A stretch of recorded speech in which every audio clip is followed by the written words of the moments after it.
And good morning. It is 7:26, and joining us in studio this morning from Bristol Law Office, all the way upstairs at Bristol Law Office, Matt Bristol with us this morning. Good morning. Good morning, Mike. How are you doing? Doing well. How about yourself? Good. How were your holidays? Good, good. Like I said, got out of town and had a good time with family. Good. Had to spend an extra day in Dallas because of the COVID and flight cancellations and all that stuff. But yeah, it was a good trip overall. So Well, good. We had a nice, quiet Christmas here. good deal. Just you and the missus. Just me and the missus Good. and the kitties. And Good deal. You know what? Those sometimes are the best Christmases. The quiet, just time with intimate family, and nothing crazy planned. Just fun time with family. well, she gave me COVID for Thanksgiving, so Christmas was nice. That was the holiday. Thanksgiving wasn't much of a holiday. It was more giving at Thanksgiving and more thankfulness at Christmas. There you go. Very good. Well, for folks that aren't familiar, Matt joins us once a month from Bristol Law Office, and we always just talk sound legal advice, sage. I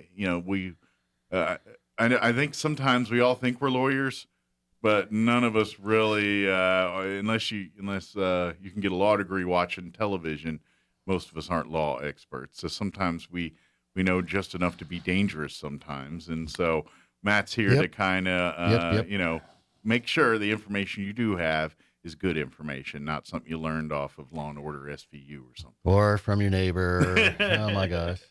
Exactly. We get a lot of those. Well, my neighbor told me. No. Yeah. Not that way. Yeah, some things are great word of mouth. Legal advice, not necessarily the best one there. That's Maybe lawn care, but not legal advice. If you're looking for a guy to paint your house or something, talk to your neighbors. But if you're looking for legal representation, maybe talk to someone who's a legal representative. So speaking of law school, I guess we could tell a law school story. All right. So, when we all went to college, you show up on the first day of the class, and this prof hands out a syllabus, tells you what book, what the first assignment is, and says, "Okay, well, we'll see you tomorrow." Mm-hmm. And that's your first class every day for 4 years, Gotcha. 8 semesters. So before law school, I was across the street from the law school at the bookstore, kind of wandering around, thinking, well, maybe the profs had posted up which textbooks they wanted us to use. Mm-hmm. And I overhear these 2 students talking, and I think, oh, my God. So I run across the street to the law quad. And I've never been there before, don't know what the buildings are, but I'm wandering aimlessly in the basement of the administration building, and assignments for the first day are posted. Oh. You're like, oh. Oh, no. Oh, my God. So I wrote down. Like, I just tried to get a book. Yeah. So I wrote down all the assignments and go back across the street to the bookstore and get these books. And they're not like history books. They don't tell stories. They're cases. Okay. They're decided cases, just Gotcha. legal decisions. So it's basically the synopsis of the legal cases. It's just legal case. And you got to figure out what you have to glean from this cases you're reading, what they're trying to teach you. And so you're reading in law school 70 to 80 pages per class per day, trying to figure out, okay, what are they trying to teach me? So we get to the first class, the first day, Monday, 9:00 in the morning. And the professor calls roll and says, you get an hour credit, but my class always lasts an hour and a half. And then he starts with the A's, and he starts calling on people. Did you read the assignment? What's the first case? And of course, nobody did. And he didn't stop till he got to the Z's. Wow. And no one in. And it says, all right, Mr. Winter, stand up, recite the facts, the first case. Well, Your Honor, Professor, you didn't. Well, if it wasn't for you, an intelligent young person would be sitting there. Sit down.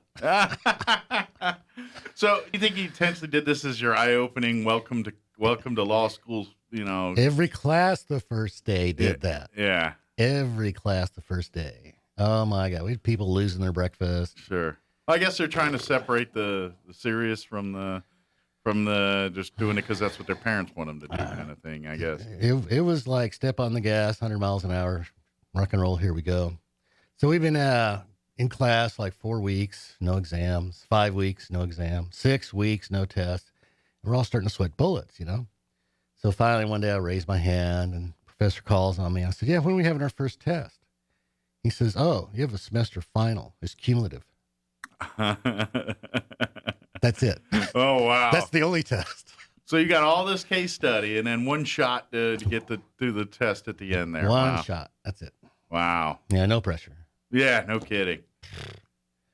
Man. Yeah, there's a lot of stress. Sure. But in reality, that's being a lawyer. You know what I mean? I know that sounds harsh and people are like, wow, that's brutal, but they're actually preparing you for what it's like to be an attorney once you're in a full-fledged attorney here. You're always learning. You're always reading. You have to retain a lot of information. Sometimes you have very little turnaround to get this stuff done, depending on when the judge decide things need to happen, and so they are in essence getting you prepared for that lifestyle because that's what life as an attorney is like. So makes sense. Yeah. Well, we talk about several different things on the radio. We don't talk too much about real estate, but I had a friend call me on the weekend with a real estate problem. His family member in-law had bought a house in Roswell, and then after they bought the house, the roofer put a lien on the house because he didn't get paid from the previous owner. Oh, wow. Yeah, can they do that? So I had to remember all my real estate, construction stuff, and so it's always got to retain a lot of information. Mm-hmm. Well, and I mean that does happen. You always see when people buy homes and things, and then all of a sudden they find out there's a lien. And I'm guessing one of the more common ones, if the home is in an HOA, and the person didn't pay his HOA for years at a time or something, and you buy the house, and then you're on the hook for the HOA fees and all that kind of stuff. I imagine you might see it in those kind of scenarios. Well, when you go through a title company, they usually find that stuff. Gotcha. And pre-existing liens. And so they'll have, get the liens paid from the closing, from the sale of the home. But an original contractor has 120 days to file a lien. Okay. So he could have done the work, the house could have sold, and then he files the lien. He's still within the 120 days. Right. So in a scenario like that, in essence, if you don't pay that lien, you don't get to buy the house, right? I mean, or does it get to a point where, no, we're talking to judges and lawyers and all that kind of stuff? Well, the construction industry had a really good lobby years ago. Yeah. And if a unlicensed person does contracting work, and that's defined in the statute as what a contractor is.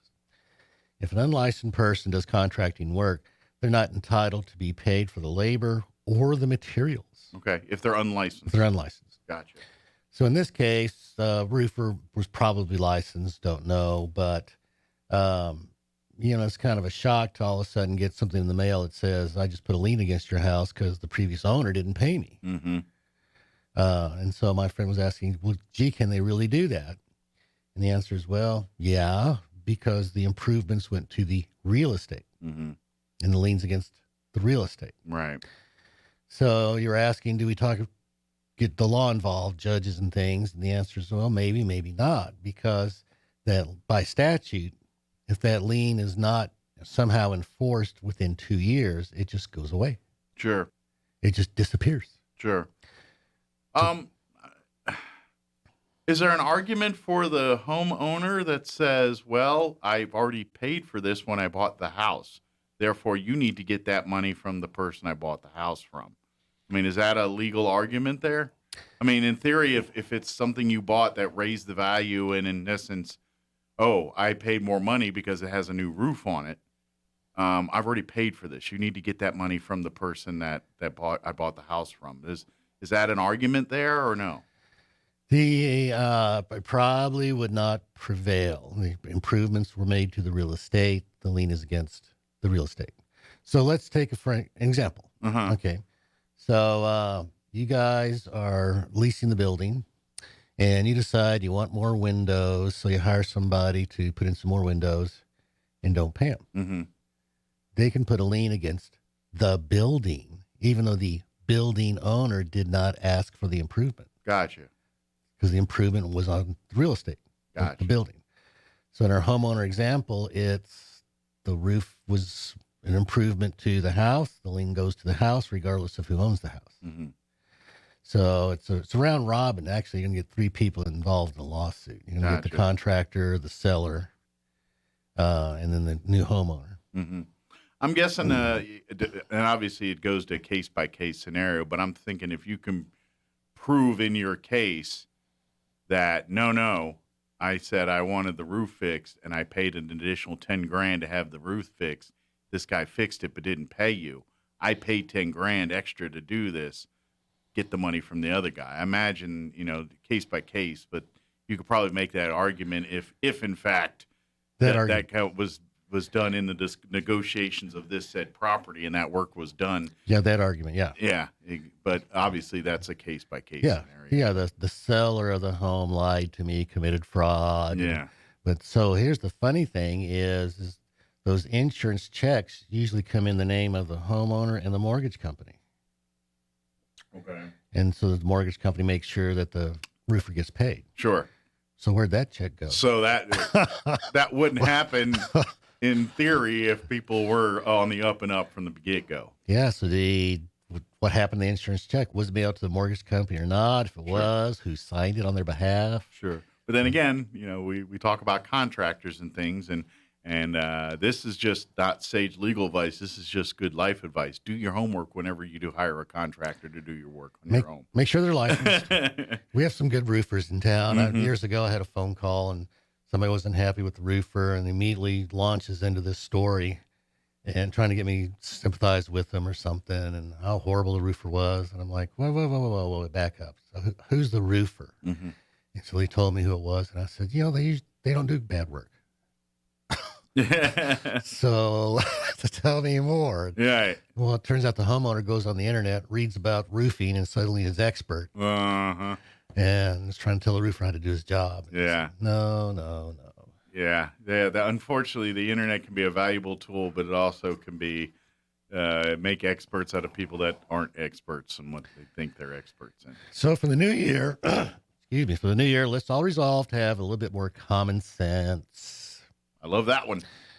I saw on the news on the phone where there's a resort somewhere, I think it's somewhere in Europe, and there's a snowstorm and there's 30 people caught in their cars and many of them died. And so common sense tells you being in the car is fine, but when the snow's piling up, remove it from the exhaust people. Yes. Because if it covers up the exhaust, now you're getting that stuff into the car. Then you're dealing with when people try to commit suicide in garages and start cars. You're asphyxiating yourself. So. You sure are. So let's use a little common sense out there. Yep.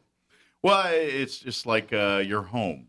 You light a fire and the chimney's closed. Guess what? You're going to have a problem with the flues closed. You got to open it up. It's the same principle with your car exhaust and all that. That's why it's called an exhaust, so it has a place for it to go. Exactly. If it doesn't go that way, it's going back into the car.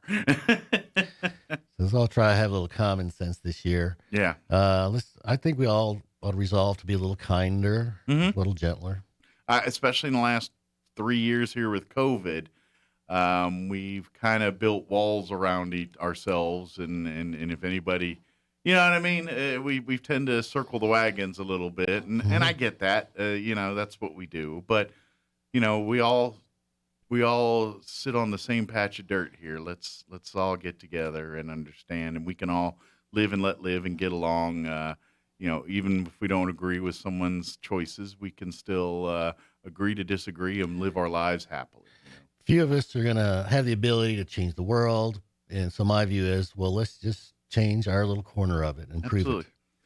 I'm a big fan of that. How are you going to fix things by one, it's like, how do you eat an elephant one bite at a time? It's the same thing. Yeah. You want to make your community better, do small things. You pick your passion, pick your thing, and get involved with that. And you're involved in the community, for example. So yeah, you just don't talk the talk, you walk the walk. Absolutely. Yeah. I probably stretched myself too thin and went the other way, but yeah, I love history, so I'm involved with the Historical Society, the Chamber. I do a lot of work with there, occasionally scouting stuff from time to time. I'm asked there. American Legion I get involved with. Leadership Roswell, another area, which is kind of through the Chamber. I get involved with some of that stuff just because they're, I sit on a radio show every day and tell people get involved, and then I'd feel pretty bad if see y'all tomorrow, and then I go home and sit on my duff Yeah. for 23 hours till the next show. Yeah. I don't do that, and but I don't do what I do either and get involved in everything. I'd say find what your passion is, whether it's kids and sports, or kids and scouting, or kids in church, whatever that is, or if it's pets, or if it's domestic violence, whatever your passion is that you want to help and make a difference in. Find that thing and make a difference, and you'll find that if everyone did that, our community would be amazing.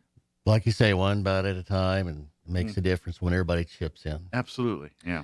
And speaking of children, if you're a divorced couple, how about not using the kids against the other parent this year?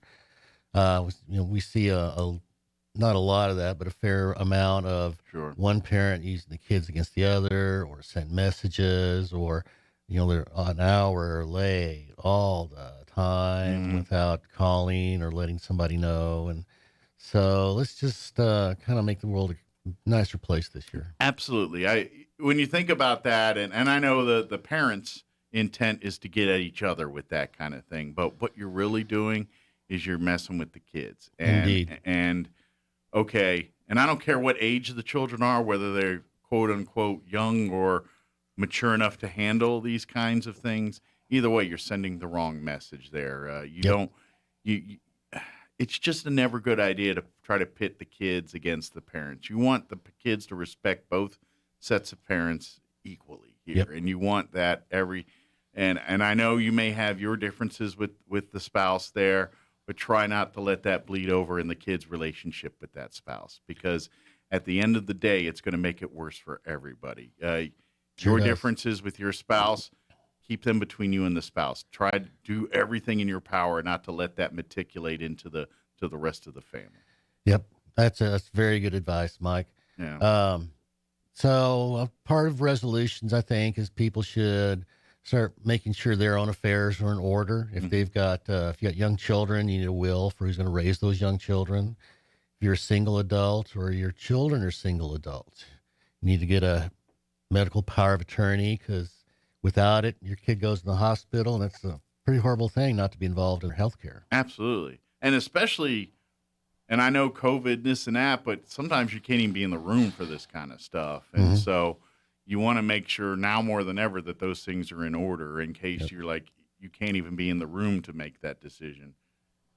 Now that, the only voice you have is what's on that piece of paper sometimes. Yeah.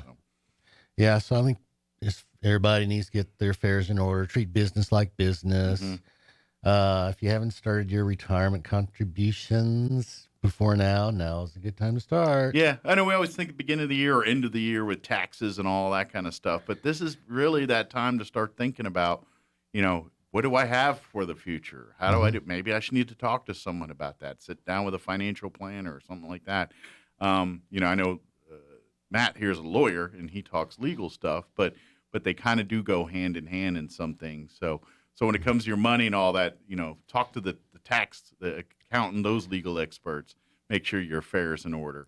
But definitely, and Matt's not going to try to tell you how to do your taxes, because he's not a CPA. He's a attorney, and attorneys know enough to know that if it's not their area of expertise, they're not going to give you advice on it. That's why I have an accountant. That's right. He goes to a guy. He'll tell you his guy. But or in my case, got a gal. But I use CPAs, and I don't try to do it myself. Right. Just have a little common sense going on there. Yeah. But I was looking on one of my articles on CNBC on the phone, and for a 45-year-old, how much would you have to save per month to have $1 million when you're 65 or 70, something like that? It was the equivalent of a house payment. Wow. And who can afford an extra house payment to put towards retirement right now? Well, that's what happens when you wait till you're 45 instead of starting when you're younger. And of course, I guess one thing, if you ask most people, what would you have done different about saving for retirement, I think almost everybody would have said started earlier. Yeah. But in your 20s, you just don't know how. No one takes the time to teach you. Yeah. No one takes you by the hand and say, this is how you do it. Yeah.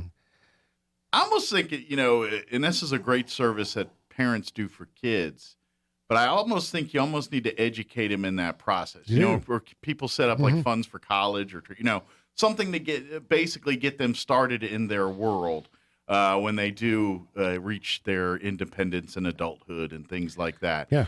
I think it's a great idea to start some of this stuff. Say, you know what, we got an IRA already started for you. We got, we've already got some of that retirement type things in place for you. All you need to do is keep contributing to it, or keep on top of it here. Here's the person you talk to about it, and that's a great idea. But at the same time, make sure they're educated in every step of the process of what to do with it next, and how to keep it going into adulthood. And part of that is the adults need to start learning themselves so they can teach the children. Yeah. But a lot of people just never take the time to educate themselves because it seems so far away. So it may not be immediate, but it is certainly a necessary thing to address. It is a 35-year journey, so you need to hurry up and start. So I had a friend of mine, and he had a small business. And he had 2 kids that were around teen age, one before, one after, teen and preteen, I guess. And so I asked him, "Oh, do you have the kids on the payroll?" He laughs. He says, "What do you mean?" And I said, "Well, the IRS has guidelines for how much you can pay a 12-year-old to do office work. Obviously, you can't give them, 6-figure salary. Sure. You can only pay them what if they're really good at it? Yeah, the pay has to be reasonable for the job. So they can take out the trash, they can sweep, they can do different things. But the IRS has guidelines. And so my buddy looks at me and says, well, what's the point of that? I said, well, if you read how the Roth IRA language is worded, for a Roth IRA, you can contribute 100% of your income up to $6,000 a year. Hear that? So if you pay your kid $6,000 a year, you can put all that into a Roth IRA for the kid, and for the kid directly. In essence, that's their paycheck for quote unquote office management or whatever you got them doing, take out the trash or whatever it is. Exactly. Yeah, and that way they're earning, in essence, in the legal term, their nest egg right there. That's it. You got a 12-year-old putting money away for retirement, and that money's going to grow, and you can add to it, and you start to parent yourself and then your child on these are the things to invest in. These are mutual funds, or it's Coca-Cola, Pepsi, whatever. And but back in '63, one share of stock for Coke cost $80, but minimum wage was $1.35. So who was buying stock back who can then? afford an $80 stock there, So that's why our grandparents never taught our parents, who didn't teach us, about money, investing. Because it didn't seem like a reasonable goal that they're going to get to. Yeah. Couldn't afford it. So, so there are exceptions, but most people don't know about them. You can buy stock directly from corporations without going through a broker, and most people don't know that. Yeah. But I think resolving to educate oneself, and especially one's children, because if your 12-year-old gets to be a multimillionaire when they're older, then they can take care of you. Absolutely. Guess what? They got you a good wing in the house there down there. With your own craft room or whatever, area. Absolutely. But here's the thing too, it's and technology has worked to our advantage, in some of this kind of information is now available to everybody, the lay person alike, and and in theory, if you know how to open up an app, you can buy a stock nowadays, That's dangerous stuff. Well, that's what I'm saying. There's the good, the bad, the ugly there. That's great that you have that ease of access. But if you don't go in knowing what you're doing, you can also easily destroy your financial future, too. I mean, because if you don't do this right, you literally could put yourself in a whole world of hurt. There are bad investments out there, sure, and they're usually the ones that get the news. So now more than ever, I think it's more important to educate and talk about, you don't have to go over every stock with them and say this is good, this is bad, but at least get them to the understanding. Look, if you're going to buy stocks and things, talk to experts, do your research. Just don't Just don't go on a trend that everyone's doing and buy it because your buddy said you're going to make a bunch of money off this. Yeah. Do your own research and before you pull the trigger on anything like that. Yeah. Bitcoin would be an example of something Yeah. that I would say is probably not a safe investment. Sure. Another article I was reading was in 2021, last year, more money went into the stock market in that 1 year than the prior 20 years. Wow. That is scary. Yeah. That is scary. And ooh. Yeah. Well, I mean, you big risk, big reward. I mean, there's always that thing, but if you don't know what you're doing, the risk is going to be much bigger than the reward. It really is. Yeah. It really is. In most things, driving a car, investing, if you don't know what you're doing. And unfortunately, there's enough people that get lucky every once in a while, and everyone thinks that they can get that lucky too. And 9 times out of 10, you're going to ruin your life. That's what's going to happen. Well, and for the last 2 years, that's what people have mostly seen is that the market only goes up. And they make all this money on meme stocks or Bitcoin or GameStop or Robinhood. And oh, my God. It's no different than when I was a kid. You know, when I was in 20s and all that, the dot-coms were booming, and it seemed like anybody that could get a website together was going to be a millionaire. You know what I mean? And for a hot minute, that was the case. But that fell out real quick. And next thing you know, all these companies, some that got quite large, there was companies like Excite. And you're like, who the heck's Excite? Exactly. They were like up there with Yahoo and all those. Now Yahoo's starting to go that way too, but you know, they were right there with AOL and Google and all that. And now Excite is a afterthought in something. But there was a lot of billionaires that aren't billionaires or even millionaires anymore, and that got to be billionaires real quick. And next thing you know, now they're sitting probably at a gas station looking for a job somewhere. You know. Well, but sooner or later it blows up and things go south. When the 1929, the big market crash, how many car companies were there in America at that time? Any idea? One? Close to 100. Oh, really? That many? Yeah. Not many survived. Yeah. Well, you know, and now that I think about it, wasn't that like the one thing, like during the Depression, or no one had a house, no one had a pot to pee in or a window to throw it out, but they had a car because everybody could get a car. Is that? I think I remember reading something about that. You know, like during the Depression era, like a lot of people even had cars, but no house or nothing, just because there were so many of them and readily available. I thought I remember reading that somewhere. Don't know about that. Yeah. But the market crash, you know, wiped a lot of them out, just like the .com wiped out a lot of .com folks. And so now we've got people doing all these almost day trading like they were doing in 1998. Yeah. And it didn't end well then. It's not going to end well now. So read history, folks. So when you talk to your children about things, you don't tell them dumb stuff. Absolutely. Well, we're about out of time, but I can tell you this. There is no shortcuts in life. I know there's a lot of times, and you think there's a get rich quick or a shorter path to get your goal, and 9 times out of 10, that is not true.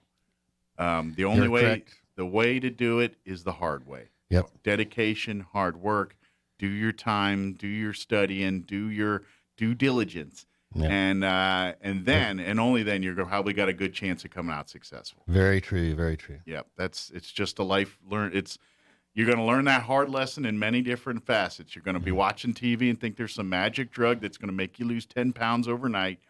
And sure, it might, but it might kill you later. And that's the thing is, if you want to be healthy, guess what? You got to eat healthy. You got to work out. You got to do all those things. It's no different in life. If you want to have sound financial planning, you've got to do the work and do the time to make that happen. Put in the time and effort. Educate yourself. Absolutely. Well, we got a little fact or fiction to wrap this up with here. Well, so so in German, the word for child is, do you know? German? No, I don't know German. Kind, K-I-N-D. Okay. So it's one kind, and the plural is kinder. Kinder. That's why it's called kindergarten. Oh, okay. Now it makes sense. It's children's garden. Yeah. Okay. Huh, who knew? Huh? I never thought 2 words of it, but as soon as you say that, it's like, yeah. Yeah. And it probably, when you hear of all the different other machinations of kinder, this and that, it's all related. Okay. So story I heard once that I think is kind of funny is back in the 70s, the airport at Frankfurt underwent huge renovations. And they changed up several of the runways and what directions they went. So after the renovations, this British Airways plane comes in and the pilot takes the wrong turn. He's going the wrong way on the runway. Oops. Not easy to fix. And so when the tower guys just went off on him, and all airport stuff is in English. It's always in English. It's just how the world does it. Okay. I didn't know that. Yeah. So the Frankfurt air traffic controller just goes off on the pilot on an open mic. So every plane around the airport Makes an example out of it. in the air, on the ground, here in the sky, just go off. Oh, you're so stupid. I can't believe you took the wrong turn. Where did you get your pilot's license? Blah, blah, blah, blah. And ends with, oh, haven't you ever been to Frankfurt before? And the British pilot says, well, yeah, but it was dark. It was 1945. We didn't stop. Silence. Wah, wah. Squash that down real quick. By the way, you're welcome. Have a nice day. Yeah. And if you're wondering, well, how'd that end? Go pick up a history book. You'll figure. Exactly. Yeah. Go to the library, get a real book. That's right. Oh, that's funny. Well, thank you so much, Mike. I enjoyed As it. always, appreciate the conversation here. We'll see you next time. And of course, if anybody has any legal issues here, especially when it comes to family law or anything like that, BristolLawOffice.com. You can set up through there an appointment to sit and have a consultation with Matt and go from there, whether you need more legal advice or no, just a couple things and go on about your day. He'll be happy to help you out there. Come see us, give us a call. And thank you again, Mike. Enjoyed it. Every time. Appreciate you. All right.